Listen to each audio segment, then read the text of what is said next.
Hi நட்புகளே, இப்போல்லாம் நம்மள எல்லாருக்குமே ஃபுட்டு பற்றி அவேர்னஸ் வந்துருச்சு. கார்போஹைட்ரேட்டுங்கிறது உடம்புக்கு கெடுதி, ப்ரோட்டீன், ஃபைபர், ஃபேட்டு, குட் ஃபேட்ஸ்லாம் நல்லதுன்றது தெரிஞ்சிருச்சுங்க. அதேமாதிரி கருப்பு கவுனி அரிசி, மாப்பிளை சம்பா, சிறுதானியங்களுடைய நன்மையும் தெரிஞ்சிருச்சுங்க. இப்போ அதை வச்சு நம்ம ஒரு சூப்பரான இடியாப்பம் செய்யலாங்க. இந்த டேஸ்டியான ஹெல்த்தியான இடியாப்பம் செய்கிறதுக்கு கருப்பு கவுனி அரிசி, மாப்பிளை சம்பா அரிசியும் கலந்து கழுவி காய வச்சுருக்குறேங்க. அதை லைட்டாக சிம்மில் வச்சு வறுத்துக்கலாங்க. சிம்மில் தான் போட்டு வறுக்கணுங்க. கேப்பை கொஞ்சம், குதிரவாளி கொஞ்சம், சாமை கொஞ்சங்க, இதெல்லாம் தனியாக அப்படியே போட்டு, இதெல்லாம் சிறுதானியங்கள், இதையும் போட்டு நம்ம வறுத்துக்க வேண்டியதாங்க. சிறுதானியம் வறுக்கும் போதுங்க ரொம்ப சிம்மில் வச்சு தான் வறுக்கணும், இல்லைனா கருகிட்டு அதோட டேஸ்ட் போயிருங்க. நம்ம கொஞ்சம் உடைச்ச கம்பையும் போட்டுக்கலாங்க. லாஸ்ட்டில் தான் கம்பு போடணும், என்னன்னா இது ஏற்கனவே உடச்சி வந்துருக்குது, இது கஞ்சி காய்ச்சலுக்கு வாங்கினது, அதனால் இந்த கம்பையும் சேர்த்து போட்டு வறுத்துக்கலாம். முதலே வறுத்தா கருகிடுங்க. கூடவே கொஞ்சம் பச்சரிசி எடுத்து கழுவி காய வச்சு வறுத்து வச்சுக்கலாங்க. எல்லாமே லைட்டாக தாங்க வறுக்கணும். பாருங்கள், நம்ம காலையில் லைட்டாக வறுத்து கொடுத்த மாப்பிள்ளை சம்பா, கருப்பு கவுனி, அப்புறம் சிறுதானியங்கள் எல்லாத்தையும் நல்லா நெய்ஸாக அரைச்சிட்டு வந்துட்டாப்புல ரைஸ் மில்லில் கொடுத்து என்னோட சன்னு. இப்போ நாம் இதில் வச்சு இடியாப்பம் எப்படி பண்ணணும்னு பார்த்தலாமா?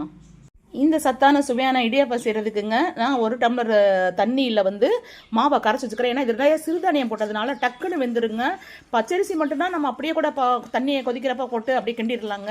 பட் இது முதலே நம்ம கொஞ்சம் கரைச்சிட்டு தாங்க கிண்டணும். இப்படி கை விடாமல் கிண்டணுங்க, இல்லைன்னா கெட்டியாகி போயிடுங்க. இந்த அளவுக்கு கெட்டியான பின்னாடியும் ஒரு ஸ்பூன் நான் எண்ணெய் ஊற்றிருக்கேங்க.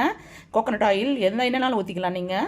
ஆன பின்னாடி பாருங்கள், கொஞ்சோன்னு கையில் எண்ணெய் தடவிட்டு இந்த மாதிரி உருட்டி வச்சுக்கணுங்க. இதை அப்படியே எடுத்து நம்ம இடியாப்பம் உரல்ல போட்டு பிழிஞ்சு எடுக்க வேண்டியதாங்க. இப்போ நாம் இட்லி பாத்திரத்தில் தண்ணி ஊற்றி கொதிச்சோடனே இந்த மாதிரி ஒவ்வொரு தட்டிலையும் பிரிஞ்சு எடுத்துக்கலாங்க. 5 மினிட்ஸ் குக் ஆகிருக்கோங்க. 5 மினிட்ஸ் ஆயிடுச்சு, எடுத்துடலாங்க. அங்கே பாருங்கள் எவ்வளோ சூப்பராக குக் ஆகிருக்குன்னு சொல்லிட்டு, அவ்வளோ சாஃப்டாக இருக்குங்க. பாருங்கள் ஃப்ரெண்ட்ஸ், எவ்வளோ சூப்பராக குக் ஆகிருக்குன்னு சொல்லிட்டு, இது அப்படியே நீங்கள் தேங்காய் பால் ஊற்றியோ இல்லை பசும்பால் ஊற்றியோ கொஞ்சம் நாட்டு சக்கரை போட்டு குழந்தையில கொடுக்கலாங்க. இல்லைன்னா நாட்டு சக்கரையும் தேங்காய் துருவலும் போட்டு கூட குழந்தைய கொடுத்தோம்னா சாப்பிட்டுக்குருவாங்க, இனிப்பு விரும்புனாக்க. அப்படியே வெந்த இடியாப்பத்தை தட்டில் கொட்டி வச்சாச்சுங்க. பாருங்கள் எவ்வளோ சூப்பராக இருக்குன்னு சொல்லிட்டு, அவ்வளோ சாஃப்டாகவும் டேஸ்டியாகவும் அப்படியே வாசமாக இருக்குங்க. நம்ம சாதாரண பச்சரிசி இடியாப்பத்துலலாம் இந்த வாசம் வராதுங்க. இந்த டேஸ்ட்டான இடியாப்பம் கூட நீங்கள் என்ன வெரைட்டியான சைட் டிஷ் கூட வச்சு சாப்பிட்லாங்க. Non veg kurma, veg kurma, plus நான் இன்றைக்கி ஆக்சுவலாக மஷ்ரூமும் பனீரும் போட்டு ஒரு சைட் டிஷ் செஞ்சுருந்தேங்க. அதோட ரெசிபி இப்போ தனியாக போடுறேங்க, அது வச்சு சாப்பிட போகிறேங்க. ஆனால் இது எதுக்குனாலும் நல்லாயிருக்கும். ஈவன் புளிக்குழம்பு கூட நல்லா இருக்குங்க. ஒரு வாட்டி ட்ரை பண்ணி சாப்பிடுங்க. வீடியோ பிடிச்சா லைக் பண்ணுங்கள், கமெண்ட் பண்ணுங்கள், ஷேர் பண்ணுங்கள், சப்ஸ்கிரைப் பண்ண மறந்துடாதீங்க.